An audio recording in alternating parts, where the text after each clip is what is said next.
سيدنا محمد وعلى آله وصحبه أجمعين. أما بعد فقد قال الله تبارك وتعالى في القرآن المجيد والفرقان الحميد: أعوذ بالله من الشيطان الرجيم. بسم الله الرحمن الرحيم.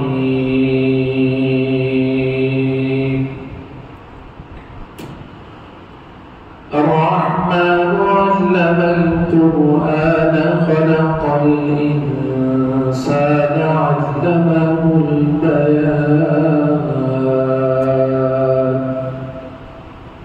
وقال تبارك وتعالى: إنا نحن نزلنا الذكر وإنا له لحافظون. صدق الله مولانا العلي العظيم. وقال النبي صلى الله عليه وسلم: من شغله القرآن عن ذكري ومسألتي أعطيته أفضل ما أعطي السائلين. أو كما قال صلى الله تبارك وتعالى عليه وعلى آله وصحبه وبارك وسلم تسليما كثيرا كثيرا كثيرا. سبحانك لا علم لنا إلا ما علمتنا إنك أنت العليم الحكيم. اللهم انفعنا بما علمتنا وعلمنا ما ينفعنا وزدنا علما. رب اشرح لي صدري ويسر لي أمري واحلل عقدة من لساني يفقهوا قولي. بزرگان محترم، نوجوانان مکرم، عزیز دوستو، اللہ رب ذوالجلال نے انسانوں کی ہدایت کے لیے اپنے پیغمبروں پر اپنی کتابوں کو نازل فرمایا. یہ کتاب انسانوں کو ان کی دنیا اور آخرت کی کامیابی کے راستے بتاتے ہیں. سب سے آخر میں تشریف لانے والے اولین و آخرین کے پیغمبر سید الاولین و سید الآخرین، شفیع المذنبین و رحمت للعالمین، ہم سب کے آقا و مولا تاجدار مدینہ حضرت محمد رسول اللہ صلی اللہ علیہ وآلہ وصحبہ وسلم پر پروردگار عالم نے قرآن مجید کو نازل فرمایا. اور یہ قرآن آخری کتاب ہے اور پچھلی تمام آسمانی کتابوں کو منسوخ کر دینے والی ہے. اللہ کے نبی علیہ السلام نے قرآن مجید کی تلاوت کا طریقہ بھی بتایا، اس کا معنی بھی بتایا، مطلب بھی سمجھایا، مسائل بھی سکھائے، اور حرف بحرف ہر چیز کو صحابہ کے سامنے اور ان کے واسطے سے ہم کو سکھایا کہ قرآن بڑی عظمت کی، برکت کی، رحمت کی، ہدایت کی کتاب ہے. اور جس نے قرآن کو تھام لیا اللہ نے اس کو بلند مقام سے سرفراز کر دیا. اور جس نے قرآن میں کوتاہی کی، بے ادبی کی، لاپرواہی برتی، ذلت و رسوائی اس کا مقدر بن چکی ہے۔ رسول اکرم علیہ الصلوۃ والسلام نے ارشاد فرمایا ان اللہ یرفع بهذا الکتاب اقواما ویضع به آخرین، بے شک اللہ اس کتاب کے ذریعے کئی قوموں کے مرتبے کو بلند کرتے ہیں اور کئی لوگوں کو اس کی وجہ سے، اس کی بے ادبی کی وجہ سے، اسے پامال کرنے کی وجہ سے ذلیل اور رسوا کر دیتے ہیں۔ تو اللہ نے بہت اونچی کتاب، عظمتوں والی کتاب، بابرکت کتاب، ہدایت سے پرنور کتاب مجھے اور آپ کو اللہ نے عطا فرمائی ہے۔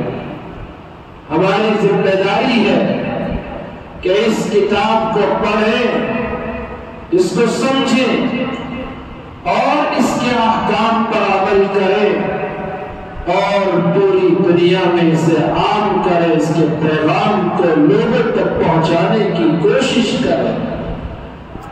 جو اس کام سے وابستہ ہو جاتا ہے اللہ رب ذوالجلال اس کی زندگیوں کو سکون سے بھر دیتے ہیں، عزتیں اس کا مقدر بن جاتی ہیں، راحت کی زندگی اسے میسر آتی ہے۔ کیوں؟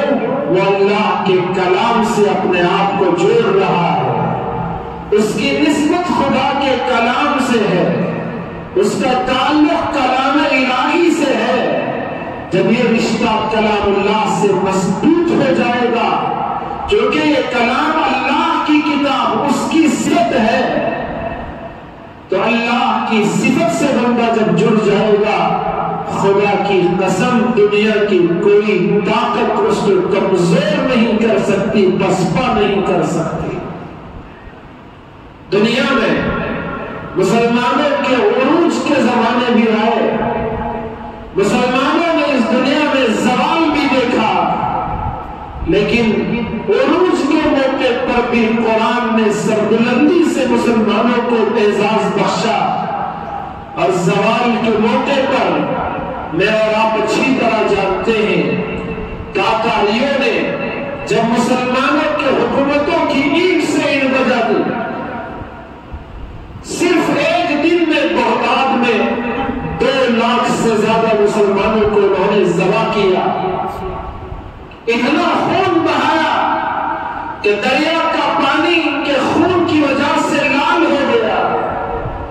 بغداد تو بڑا علمی شہر تھا، بڑے بڑے مصنفین تھے، بڑے بڑے مؤلفین تھے، کتابوں کے لکھنے والے تھے، انہوں نے کتب خانے اپنے ہاتھوں سے لکھ کر کتابیں کتب خانے بھر دیے تھے۔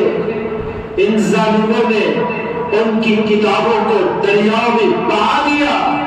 تاریخ لکھنے والوں نے یہ تاریخ رقم کر دی کہ اتنے کتابیں انہوں نے دریا میں بہائے کہ اس کی وجہ سے جو سیاہی اور انک تھی، اس کی وجہ سے دریا میں کئی دنوں تک پانی کالا بہتا رہا، اور اس کی وجہ سے دریا میں پل بن گئے جس پر ان کی گاڑیاں سواریاں جاتی تھیں۔ کتنی کتابوں کا ذخیرہ ہوگا، کتنے کتب خانے انہوں نے پامال کیے ہوں گے، کیسی خون ریزی ہوگی اور کتنی تباہی اور بربادی ہوگی۔ آج تو 58 مسلم حکومتیں دنیا میں ہیں، اس وقت ایک بھی اسلامی حکومت دنیا میں باقی نہیں تھی۔ اتنا انہوں نے مسلمانوں پر ظلم کیا، ان سے حکومتیں چھینی، ان کی دولتیں لوٹی، ان کا دینی سرمایہ کو انہوں نے برباد کر دیا، لاکھوں جانوں کو تلف کر دیا۔ وہ چاہتے تھے کہ ہمیشہ اسلام ہمیشہ کے لیے مٹ جائے، مسلمان ہمیشہ کے لیے ختم ہو جائے۔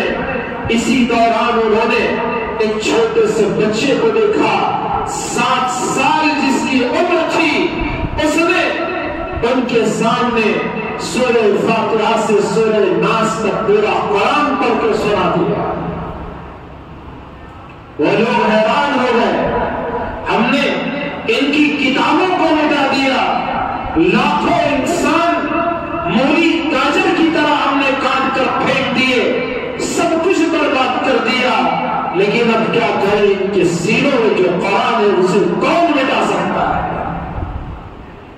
قرآن سے لگاؤ، قرآن سے محبت، قرآن سے رشتہ اور نسبت جب مسلمانوں کا مضبوط ہوتا ہے، دنیا کی کوئی طاقت اسلام پر انگلی نہیں اٹھا سکتی۔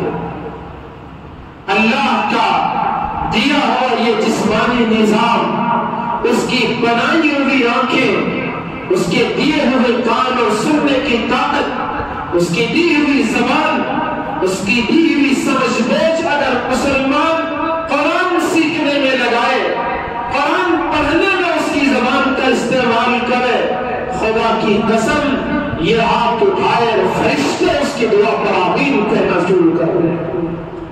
یہ پڑھے، فرشتے اس کے منہ سے منہ لگا کر اس سے بوسہ لینا شروع کر دے۔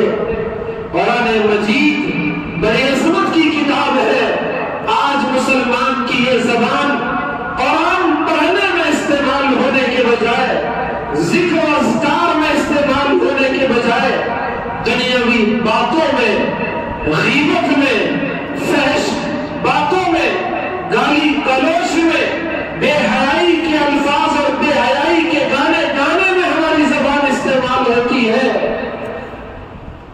ہم نے یہ بھلا دیا ہے کہ اس زبان کا اللہ حساب لے گا، ہر اعضاء سے اللہ حساب لے گا۔ رسول اکرم صلی اللہ علیہ وسلم نے ارشاد فرمایا، لوگ جہنم میں منہ کے بل جو زیادہ گریں گے، اوندے منہ جو زیادہ گریں گے، اس کا سبب ان کی زبان کی کمائی ہوگی۔ زبان جو ادھر ادھر استعمال ہوتی ہے، بیکار کی باتوں میں ہم مصروف ہوتے ہیں۔ کیسے اللہ والے تھے، ایک اللہ والے اپنے مرید سے ملنے کے لیے گئے، مرید کے گھر گئے، دروازہ کھٹکھٹایا، اندر سے آواز آئی، کیا آپ کے شاگرد موجود نہیں ہیں؟ انہوں نے دوسرا جملہ پوچھا، جب یہ بات سنی کہ موجود نہیں، گھر والے گھر میں موجود نہیں، تو اللہ والے نے، پیر صاحب نے، بزرگ نے ان سے، گھر کی خاتون سے جملہ پوچھ لیا، کب آئیں گے؟ گھر سے آواز آئی کہ معلوم نہیں۔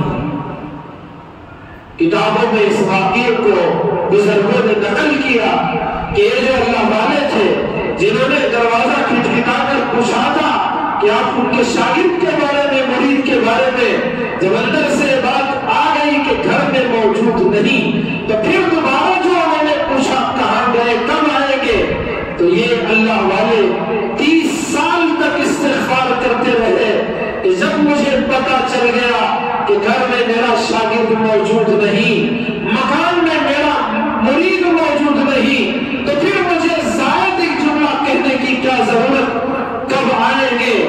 یہ جملہ مجھے کہنے کی ضرورت ہی نہ تھی، میں نے ایک جملہ جو زیادہ کہہ دیا ہے، میری زبان کا بیجا استعمال کیا ہے، اس ایک جملے کے لیے یہ اللہ والے 30 سال تک روتے رہے، استغفار کرتے رہے۔ ہم روزانہ گالیاں دیتے ہیں، لوگوں کو برا بھلا کہتے ہیں، خود کی زبان بھی گندی کرتے ہیں، لوگوں کی زبان کو گندا کرنے کا موقع فراہم کرتے ہیں، ہمیشہ لوگوں کی غیبت کرتے ہیں، اس سے ملے اس دوست کی غیبت، اس دوست سے ملے اس دوست کی غیبت، فلاں بھائی سے ملے بہن کی غیبت، بہن سے ملے فلاں دوسری بہن کی غیبت۔ ہماری زبان کسی نہ کسی کام میں استعمال ہوتی ہے، کتنا اچھا ہوتا کہ یہ زبان اللہ کے کلام کی تلاوت میں استعمال ہوتی ہے۔ حضرت جنید بغدادی رحمۃ اللہ علیہ بہت بڑے اللہ والے تھے، متقی پرہیزگار تھے، ہزاروں کی تعداد میں ان کے مریدین کی جماعت تھی۔ ایک مرتبہ ان کا مرید ان کے پاس آیا اور عرض کر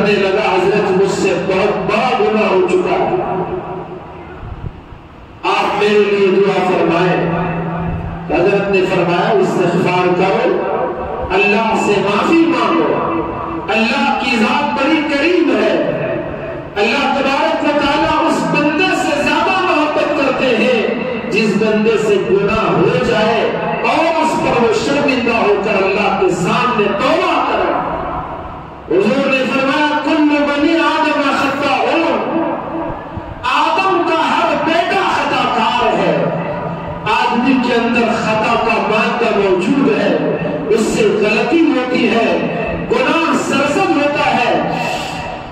حضور نے فرمایا خیر الخطائین التوابون، لیکن خطا کرنے والوں میں، گناہ کرنے والوں میں وہ گنہگار بہتر ہے جو توبہ کرتا ہے، اللہ سے معافی مانگتا ہے، نماز فجر ادا کی، باہر گیا، کوئی گناہ ہو گیا، ظہر میں آیا، اللہ کے سامنے نماز پڑھ کے دعا مانگی، اے میرے پروردگار میں ہوں گنہگار، تو نے معافی کا وعدہ کیا ہے، میں تیرے سامنے ہاتھ اٹھا کر تجھ سے معافی کی بھیک مانگتا ہوں، خدا کی قسم بندہ یہ عاجزی فرش پر اظہار کرتا ہے، اللہ کو اس کے عرش پر اس پر رحمت جوش میں آتی ہے، اللہ تبارک و تعالیٰ بندے کی معافی کا اعلان فرما دیتا ہے۔ تو حضرت نے اس سے کہا کہ استغفار کرو، اللہ سے معافی مانگو، اللہ معاف کر دے گا۔ اس بندے نے، اس مرید نے دوبارہ حضرت سے کہا حضرت بہت بڑا گناہ ہو گیا۔ حضرت نے پھر کہا اللہ سے توبہ کرو، اللہ سے معافی مانگو۔ اس نے تیسری مرتبہ دہرایا حضرت بہت بڑا گناہ ہو گیا۔ پھر حضرت نے پوچھا کہ بتاؤ وہ گناہ کیا ہے جس کا تمہیں اتنا خوف ہو رہا ہے؟ گناہ کر کے آدمی کے دل میں ڈر پیدا ہو جائے، گناہ کرنے کے بعد توبہ کی فکر معروف ہو جائے، اپنے گناہ پر شرمندگی اور ندامت کا اظہار کرنے لگے، تب وہ بندہ خیر الخطائین التوابون میں شامل ہوتا ہے۔ تو حضرت نے اس سے پوچھ لیا بتاؤ تم نے گناہ کیا کیا؟ تو اس نے جواب دیا کہ حضرت میں نے بدکاری کی، مجھ سے ایسا ہونا سرزد ہو گیا۔ حضرت نے اس کے جواب پر فرمایا تمہارے اتنی مرتبہ گناہ کہنے سے بہت بڑا گناہ ہو گیا، بہت بڑا گناہ ہو گیا، بہت بڑا گناہ ہو گیا، اتنی بار کہنے سے میں نے سمجھا شاید تم نے کسی کی غیبت کی ہے۔ غیبت تو زنا سے بدترین گناہ ہے، جسے میں اور آپ ہلکا سمجھتے ہیں، معمولی سمجھتے ہیں۔ حدیث میں آیا رسول اکرم صلی اللہ علیہ وسلم نے ارشاد فرمایا الغیبت اشد من الزنا، غیبت زنا سے زیادہ سخت ترین گناہ ہے۔ آدمی غیبت کرتا ہے، پیٹھ پیچھے کسی کی برائی بیان کرتا ہے، اگر اس کے اندر کوئی برائی موجود ہے تب بھی گناہ ہے، اگر وہ برائی نہ ہو پھر بھی پیٹھ پیچھے یہ اس کی برائی کرتا ہے، اور اس برائی کرنے والے نے توبہ کری ہو پھر بھی اسے معلوم نہ ہو یہ غیبت کر رہا ہے، اس کی برائی بیان کر رہا ہے، تو حدیث میں آیا کہ مرنے سے پہلے اللہ اس کو ضرور اس برائی میں مبتلا کرے گا، بعد میں اس کی موت آئے گی۔ کیوں کسی کی برائی بیان کرے؟ اللہ کی دی ہوئی زبان اللہ کے ذکر میں استعمال ہو تو فرصت نہ ملے گی برائی بیان کرنے کی۔ اللہ کی عطا کردہ زبان قرآن مجید کی تلاوت میں استعمال ہو، ضرورت ہی محسوس نہ ہو ان کی گانے کی، اور وقت ہی نہ ملے ہمیں کسی کے لیے کہ اس کے لیے کچھ برائی بیان کرے، تو یہ غیبت اللہ کو ناپسندیدہ عمل ہے، اللہ کے رسول کے نزدیک ناپسندیدہ عمل ہے۔ زبان اللہ کی دی ہوئی امانت ہے، اس کی جس نے حفاظت کر لی خدا کی قسم رسول اللہ نے اسے جنت کی ضمانت دے دی ہے۔ حضور نے ارشاد فرمایا من یضمن لی ما بین لحییہ وما بین رجلیہ اضمن لہ الجنہ، جس نے ضمانت دے دے، میرے ساتھ وعدہ کرے کہ اپنے دو جبڑوں کے درمیان رہنے والی اس چھوٹی سی زبان کی وہ حفاظت کرے گا، اپنے پیروں کے درمیان رانوں کے درمیان رہنے والے عضو کی شرمگاہ کی حفاظت کا وعدہ کرے گا، ضمانت دے گا، اضمن لہ الجنہ، میں اس کے لیے جنت کی گارنٹی دوں گا۔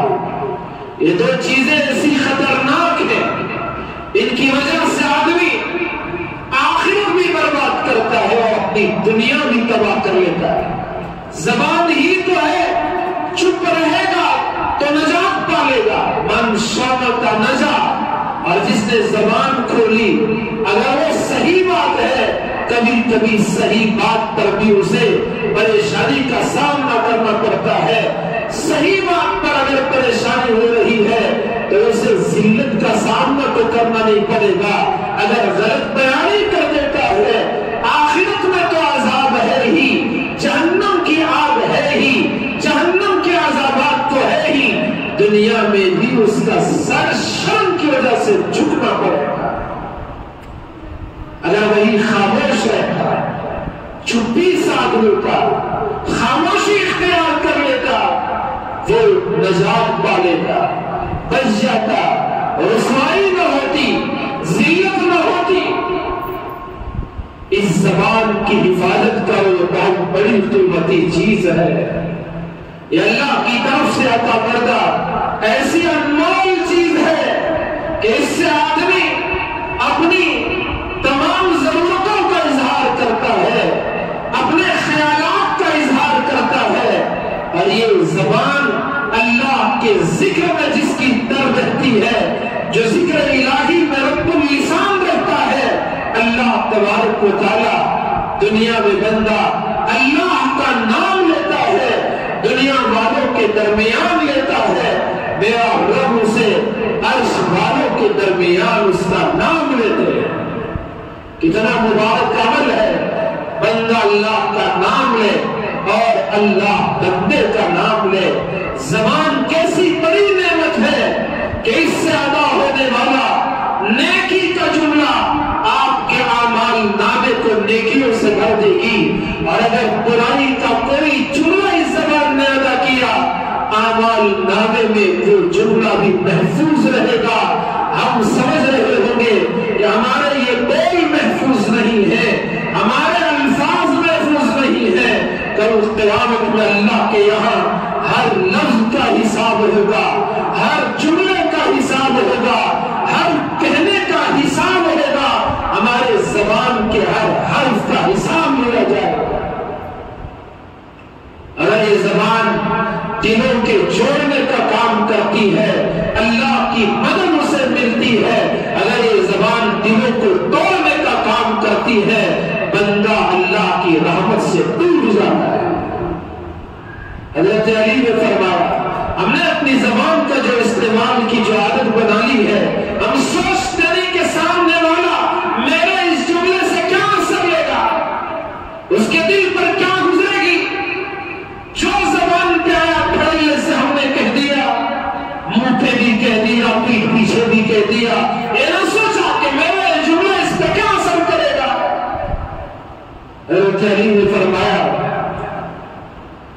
لا يلقاه ما جرح اللسان جراحات السنان لها التيام، کا بہترین جملہ ارشاد فرمایا، جراحات السنان لها التيام ولا يلقاه ما جرح اللسان، دانت کا زخم مندمل ہو سکتا ہے، تیر کا زخم وہ اچھا ہو سکتا ہے، جو زخم تیر سے لگا ہو، تلوار سے لگا ہو، ہتھیار سے لگا ہو، اس کی بھرپائی ہو سکتی ہے، وہ سوکھ سکتا ہے، وہ اچھا ہو سکتا ہے، لیکن جو زخم زبان لگاتی ہے وہ زخم کبھی اچھا نہیں ہوتا، وہ مندمل نہیں ہوتا۔ وقت گزر جاتا ہے، لوگوں کو باتیں یاد رہ جاتی ہیں۔ جس طرح سے ٹوٹی ہوئی برتن مٹی کی دوبارہ جڑ نہیں سکتی، اسی طرح بندے کا دل جو زبان توڑ دیتی ہے پھر وہ دل دوبارہ جڑ نہیں سکتا. تو اس لیے ایک صحابی نے فرمایا، کعبۃ اللہ کو دیکھ کر فرمایا، اے اللہ کے گھر ہے کعبۃ اللہ، تیری عظمت بہت بلند ہے، تیرا اونچا مقام ہے، سب کچھ اپنی جگہ ہے، اگر تجھے توڑ دیا جائے تو تجھے دوبارہ بنایا جا سکتا ہے، لیکن تجھ سے زیادہ عظمت کی کوئی جگہ ہے تو وہ مومن کا دل ہے، تجھے توڑ کر تو بنایا جا سکتا ہے، لیکن مومن کے دل کو جب توڑ دیا جائے تو دوبارہ اسے جوڑا نہیں جا سکتا. ہماری یہ زبان کتنوں کے دلوں کو رنجیدہ کر دیتی ہے، کتنے گھروں کو برباد کر دیتی ہے. ہماری ماں بہنوں کی اللہ حفاظت فرمائے، ان کی زبان تو چاقو سے زیادہ تیز ہوتی ہے، مرچ سے زیادہ ان کی زبان میں تیزاب ہوتا ہے. اب وہ گھر میں صبح سے شام تک اپنے بڑے الفاظ کے ذریعے ایک دوسرے کو مٹانا دیتی ہے، رشتوں کو توڑ دیتی ہے. میری ماں بہنوں، آپ تو وہ بلند ہستیاں ہیں، آپ کا ایک زمانہ وہ تھا کہ تمہیں زندہ دفن کر دیا جاتا تھا اور تمہارا نام لینا باپ کو گوارا نہ تھا. رسول اللہ صلی اللہ علیہ وسلم کا احسان ہے تم پر اور ہم سب پر کہ تمہیں انہوں نے عزت بخشی، تمہیں انہوں نے سربلندی عطا کی. ارشاد فرمایا کہ کوئی میری بیٹی کو، بہن کو، کوئی بھی کسی عورت کو زندہ دفن نہ کرے، کیونکہ عورتیں مجھے بہت پسند ہے، محبوب ہے.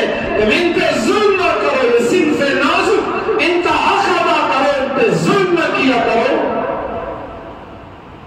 اور اس رسول اکرم صلی اللہ علیہ وسلم پر جو قرآن اترا، اس میں اللہ نے فرمایا، لا یغتب بعضکم بعضا ایحب احدکم ان یأکل لحم اخیہ میتا فکرہتموہ.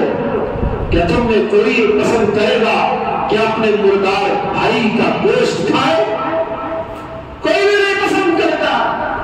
تو غیبت کرنے والا اپنے مرے ہوئے بھائی کا گوشت کھانے کے برابر ہے. اس لیے قرآن نے کہا وَلَا يَغْتَب بَعْضُكُمْ بَعْضًا، کوئی کسی کی غیبت نہ کرے، کوئی کسی کی برائی نہ کرے. میں نے حدیث پڑھی، رسول اللہ نے ارشاد فرمایا، الغیبت اشد من الزنا، یہ غیبت پیٹ پیچھے برائی کرنا یہ زنا سے بھی زیادہ سخت گناہ ہے.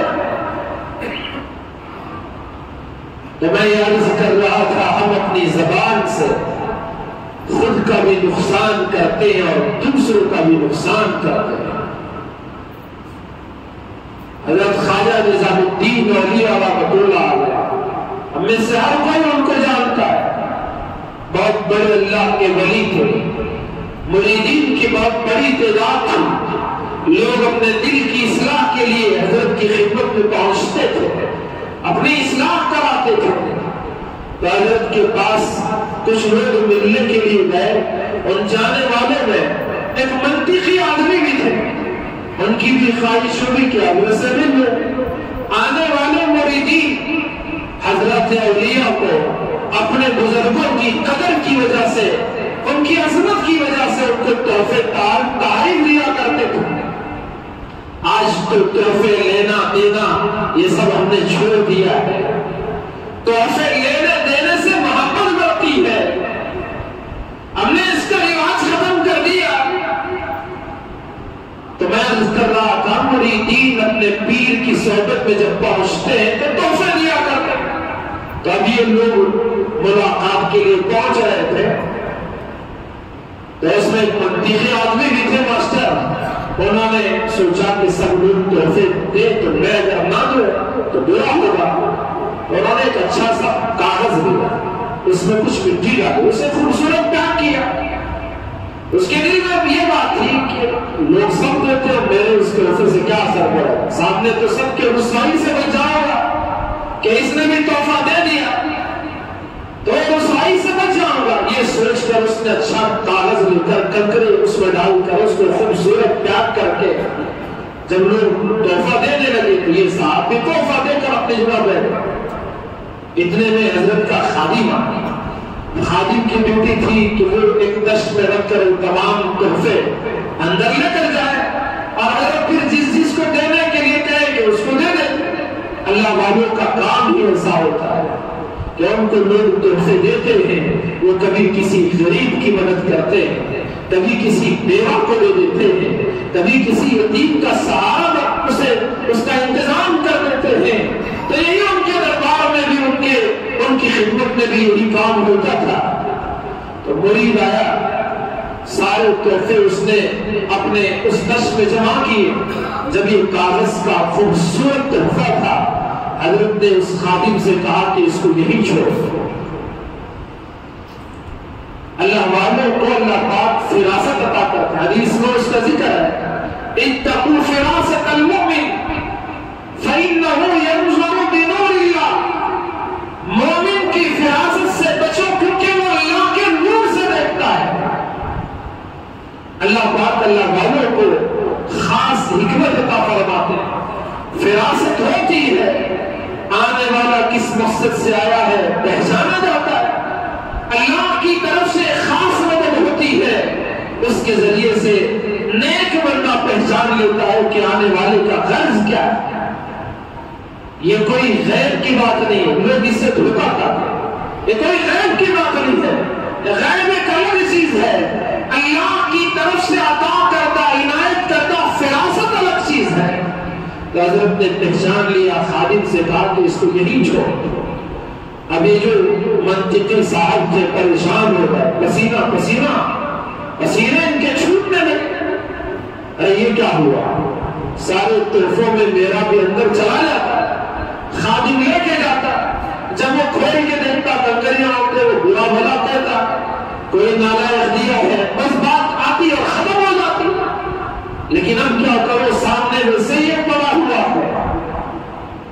تو وہ پریشان تھا، لیکن حضرت نے اس منطقی آدمی کو بھی کچھ نہ کہا، اسے بھی شرمندہ ہونے نہ دیا. بس اس کو اپنے ہاتھ سے اٹھایا اور خود جا کر پھینک کر. تو اس کی وجہ اصل میں جو میں آپ سے عرض کرنا چاہتا ہوں وہ یہ ہے کہ اگر وہ خادم اس تحفے کو اٹھا کر لے جاتا اور اس کو وہ کھولتا، کنکریاں دیکھتا، اس کی زبان پر برے الفاظ آتے، اللہ والے حضرت خواجہ نظام الدین کو یہ بھی پسند نہ تھا کہ ان کا خادم کسی کی برائی بیان کرے. اس کی زبان سے کسی کے بارے میں برے الفاظ نکلے. اس لیے انہوں نے اس برے کو، اس تحفے کو اپنے ہاتھوں سے پھینک آئے، لیکن اس تحفہ دینے والے کو بھی انہوں نے کچھ نہ کہا، کسی کے سامنے شرمندہ نہ کیا. اسی لیے ہم بارہا کہتے ہیں کہ اپنا تعلق اللہ والے سے مضبوط کرو، آپ کی اصلاح ہو جائے گی.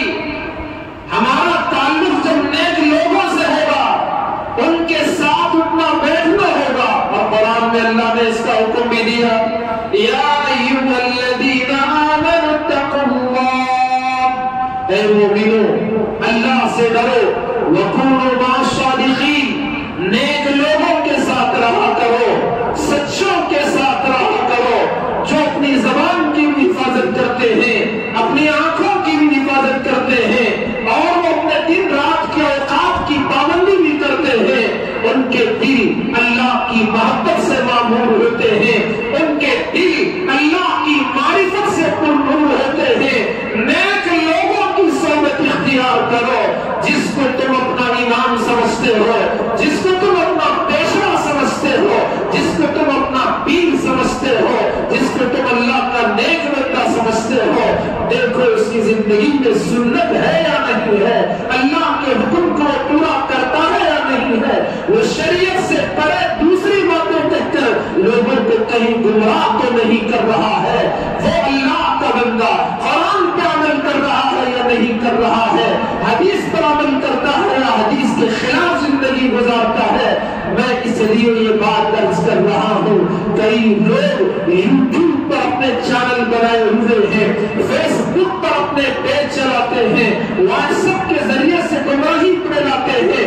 ان کی زبان بڑی چکنی اور چپٹی ہے، وہ اپنی چکنی چپٹی زبان سے، تیز ترکار ان کے دماغ سے وہ لوگوں کو الو بناتے ہیں، تمہارے ہمارے دین پر ڈاکہ ڈالتے ہیں، وہ ہمارے ایمان کو لوٹ لیتے ہیں۔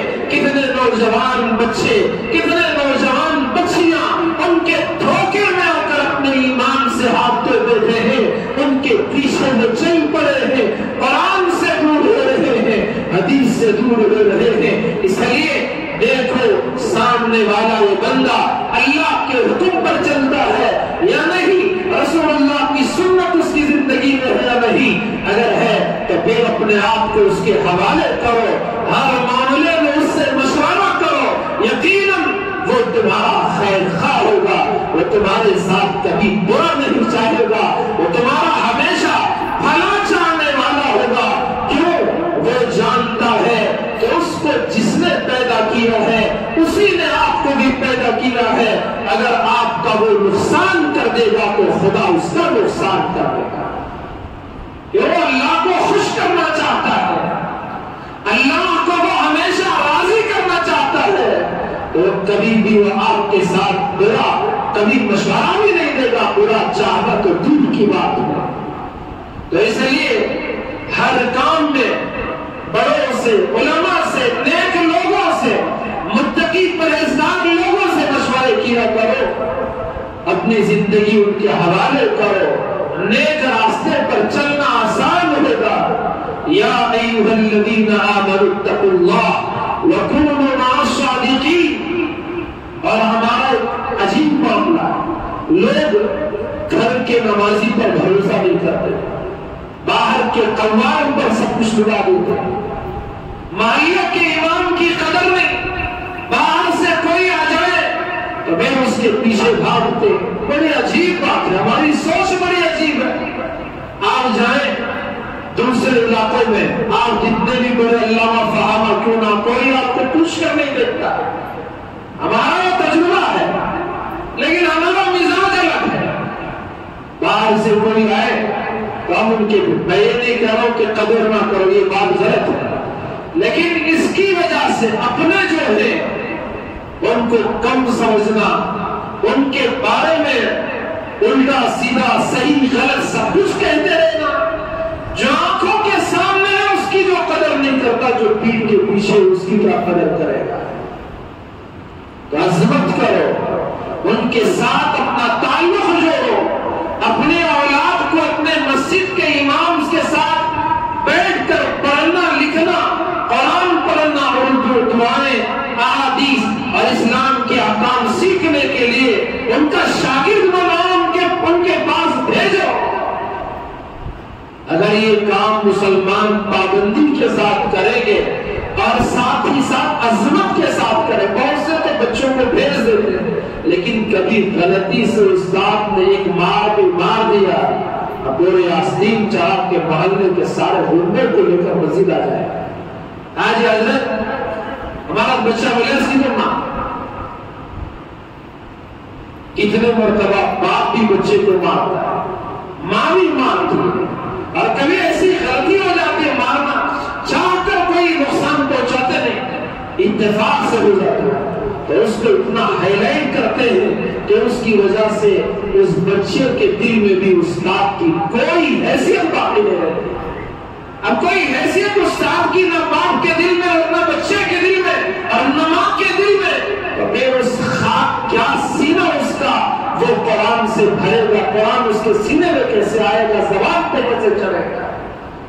جب آپ اپنے بچے کو اپنے استاد کا ادب نہیں سکھاتا، کل وہ بچہ اپنے باپ کی بھی عزت نہیں کرتا۔ جو ماں اپنے بیٹے کی ٹیچر کی عزت نہیں کرتی اور اپنے بیٹے کو وہ عزت نہیں سکھاتی، کل یہ بڑا ہونے والا بیٹا اس کی ماں کی بھی عزت نہیں کرے گا، وہ ٹھکرائے گا، اس کو ذلیل کر دے گا۔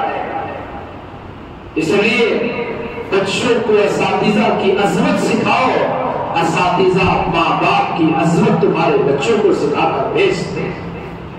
تو میں یاد کر رہا تھا، یا ایھا الذین آمنوا اتقوا اللہ وکونوا مع الصادقین، اللہ نے فرمایا مومنو اللہ سے ڈرو، نیک لوگوں کے ساتھ رہو، سچوں کی صحبت اختیار کرو، اللہ والے کبھی کسی کو شرمندہ بھی نہیں ہونے دیتے۔ مجھے عرض کرنا، زبان کی حفاظت کس طرح سے اپنے مرید کی پیر کرتے ہیں کہ اگر یہ یہاں سے لے کر جائے گا، کھولے گا، اس میں پتھر کنکر دیکھے گا تو اس کی زبان سے جملہ نکلے گا، لانے والے کو گالی دے گا، تو میں کیوں اپنے مرید کی زبان خراب ہونے دوں؟ زبان اتنی ایسی چیز ہے، میں نے کبھی تھوڑی دیر پہلے بھی عرض کیا، رسول اللہ نے فرمایا اکثر لوگ جو جہنم میں اوندے منہ گرتے ہیں، ان کی کمائی ان کے زبان کی کمائی کا نتیجہ ہوتا ہے۔ اچھے اچھے اعمال ضائع ہو جاتے ہیں، نیکیاں زبان کی وجہ سے برباد ہو جاتی ہیں۔ تو اس زبان کی حفاظت کرو، یہ زبان قرآن پڑھنے میں استعمال کرو، اللہ سربلندی سے نواز دے گا، عزتوں سے اللہ نواز دے گا، اللہ تبارک و تعالی مقام کو بلند کر دے گا۔ اللہ تبارک و تعالی کے یہاں قرآن پڑھنے والے کا مقام ہی ہے، حدیث قدسی ہے، رسول اللہ نے ارشاد فرمایا کہ جو لوگ اللہ کا ذکر کر کے اللہ سے مانگتے ہیں، اللہ قرآن پڑھنے والے کو ان مانگنے والوں سے بڑھ کر عطا کرتا ہے۔ من شغلہ القرآن عن ذکری و مسئلتی، جس کو قرآن نے اتنا مصروف کر دیا، اتنا مشغول رکھا کہ وہ اللہ کے پاس مانگنے کی منہ سے فرصت نہیں، دعا کرنے کی فرصت نہیں۔ حدیث میں آیا، اللہ فرماتے ہیں آتیتہ افضل ما اعطی السائلین، میں اس بندے کو مانگنے والوں سے بڑھ کر عطا کرتا ہوں جو قرآن کے ساتھ اس طرح مشغول رہتا ہے کہ اسے دعا مانگنے کی فرصت بھی نہ ملے۔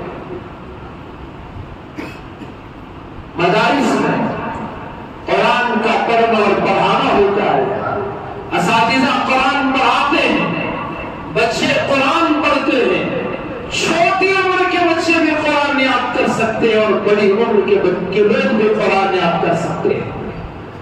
ہارون رشید رحمۃ اللہ علیہ کے دربار میں ایک 5 سال کے بچے کو پیش کیا گیا اور کہا گیا کہ ہارون رشید بادشاہ جہاں بنا ایک چھوٹا سا بچہ قرآن کا حافظ ہے۔ ہارون رشید خود بھی قرآن کے حافظ تھے، قرآن کی عظمت کو جانتے تھے، اللہ والے بھی تھے، بہت بڑے حکمران بھی تھے، تہجد گزار بھی تھے، بادشاہ وقت بھی تھے۔ تو بچے سے کہا گیا کہ قرآن پڑھو۔ بچے نے باپ سے کہا میں قرآن تب پڑھوں گا جب آپ مجھے بھوک لے کر دیں گے کھانے کے لیے۔ اور اس وقت چاکلیٹ بھی وہی، چوئنگم بھی وہی، ڈیری ملک بھی وہی، 5 اسٹار بھی وہی۔ انہوں نے کہا کہ اس بچے نے کہا کہ پہلے آپ مجھے بھوک لے کر دیں، میں قرآن پڑھوں گا۔ باپ نے پھر کہا بیٹا قرآن پڑھ لے، تو اس نے گارنٹی لی وہ دلانے کا وعدہ کریں گے تو ہم آپ کے سامنے قرآن پڑھیں۔ اب اس سے وعدہ کیا گیا، تب وہ چھوٹا سا 5 سال کا ننھا منا بچہ، اسے پتا نہیں ہے کہ بادشاہ کے سامنے کیا کیا جائے، لیکن اس کے سینے کو رب نے قرآن سے بھر دیا تھا۔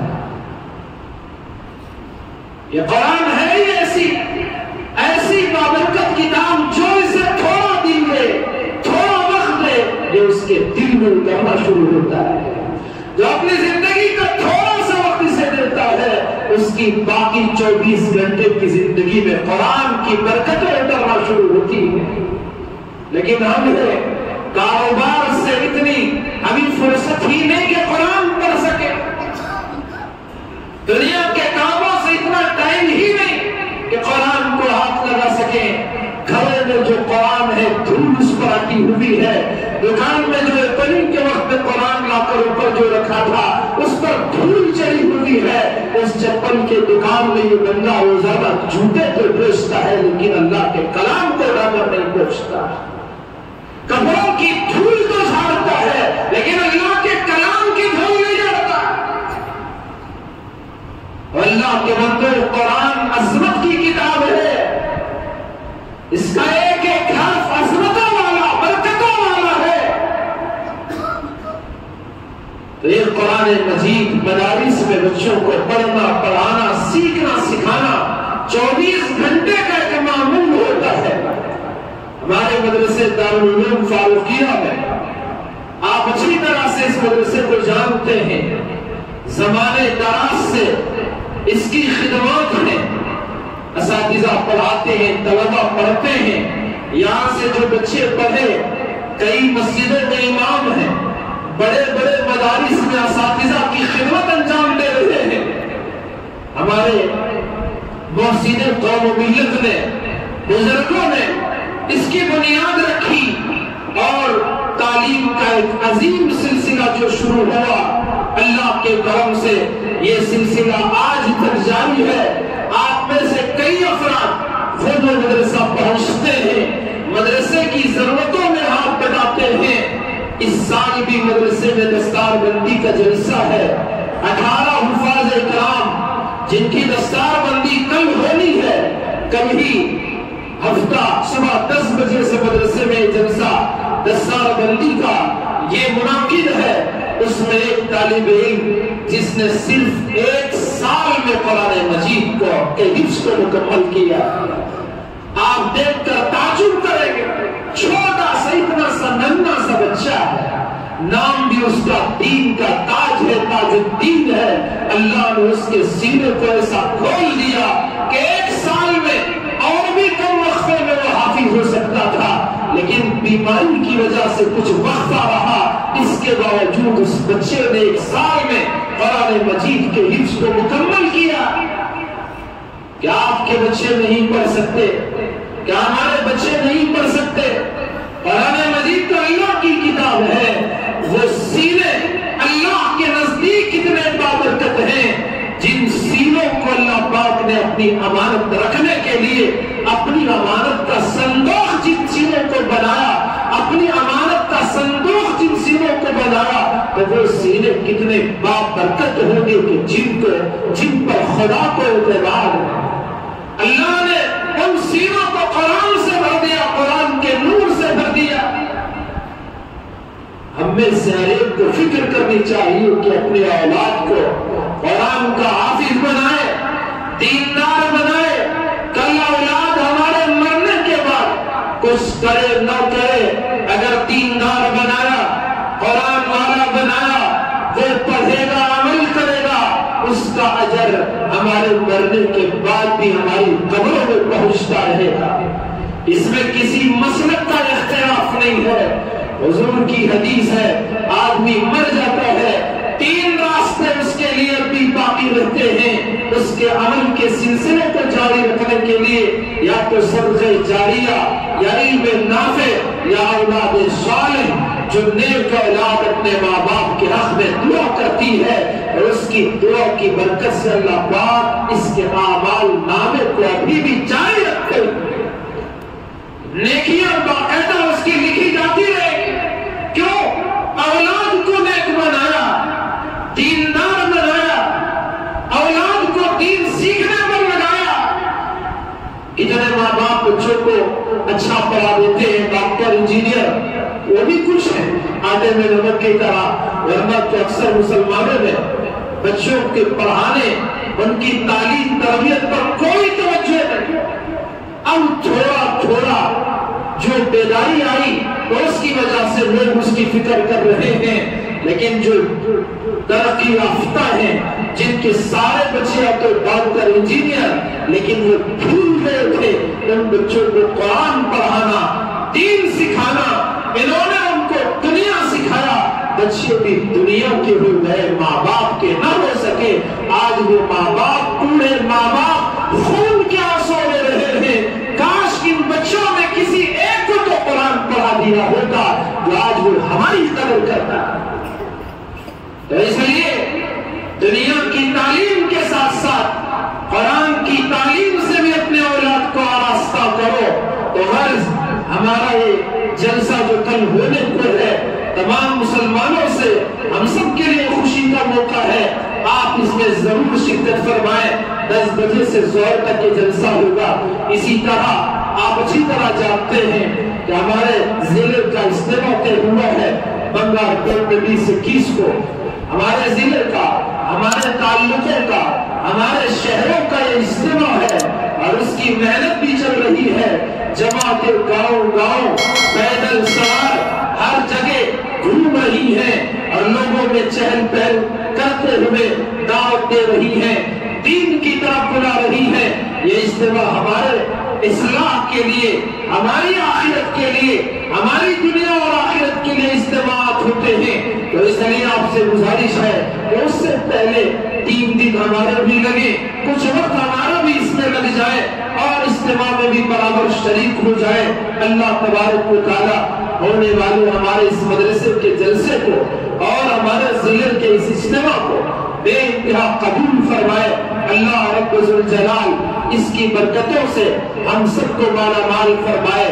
آمین ثم آمین وآخر دعوانا الحمدللہ رب العالمین۔ حاضرین گرامی، ہر جمعہ آپ سے ہم گزارش کرتے ہیں، مسجد کے اخراجات کے تعاون کی بات رکھتے ہیں۔ گزارش ہے کہ نماز سے فارغ ہونے کے بعد جاتے ہوئے آپ مسجد کے اخراجات میں بڑھ چڑھ کر حصہ لیتے ہوئے جائیں۔ اللہ پاک آپ کے کاروبار میں برکت عطا فرمائے۔